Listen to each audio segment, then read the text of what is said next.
नमस्कार सबैमा।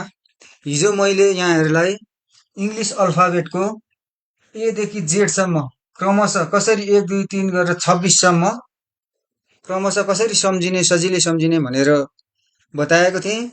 आज फेरि पनि इङ्ग्लिस अल्फाबेटलाई नै उल्टोबाट जेडबाट क्रमशः 1 2 3 भनेर 26 सम्म कसरी सजिलै सम्झिने भनेर बताउन गइरहेको छु। कृपया हेरेर ध्यान दिनुहोला।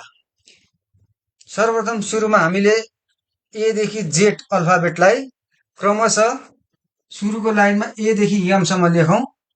त्यसपछि बाँकीलाई फेरि क्रमशः उल्टो राइट साइडबाट यमको तल N O P Q R S T U V W X Y Z भनेर यसरी एउटा चार्ट बनाऊ। अब यो चार्टको आधारमा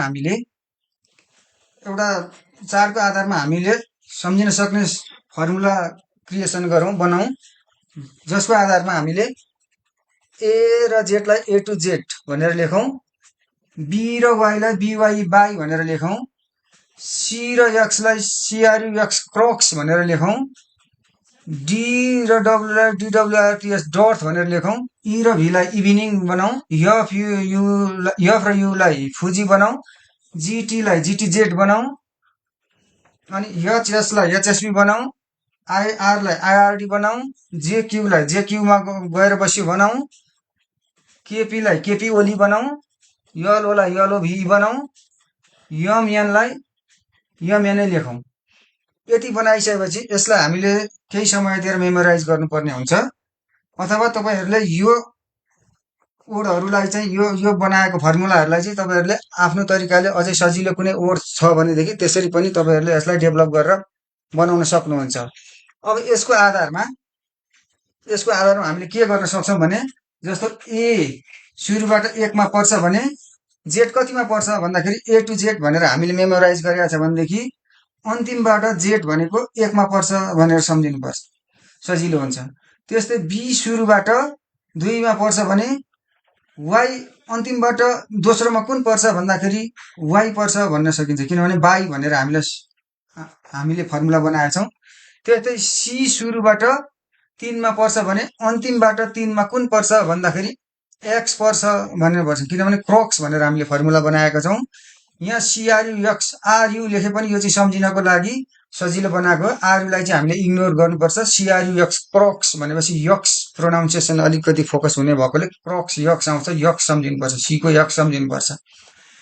त्यस्तै हामीले डी सुरुबाट 4थो नम्बरमा पर्छ भने अन्तिमबाट 4थोमा कुन पर्छ भन्दाखेरि डिडब्लुआरटिएस डर्थ भनेको एउटा इङ्ग्लिस ओड हो, अन्तिमबाट 4थो नम्बरमा डब्लु पर्छ भनेर हामीले यसरी सम्झिनु पर्ने हुन्छ। त्यस्तै ई सुरुबाट 5औँमा पर्छ भने अन्तिमबाट 5औँमा कुन पर्छ भन्दाखेरि इभिनिङ भनेर हामीले सम्झेका हुन्छौँ। त्यो इभिनिङको आधारमा भी चाहिँ अन्तिमबाट 5औँमा पर्छ भनेर एवं रीतले हामीले यम सुरुबाट 13 नम्बरमा पर्छ भने अन्तिमबाट 13 नम्बरमा कुन पर्छ भन्दाखेरि यमएन भनेपछि यन पर्छ भनेर हामीले यसरी सजिलै भन्न सक्छौँ।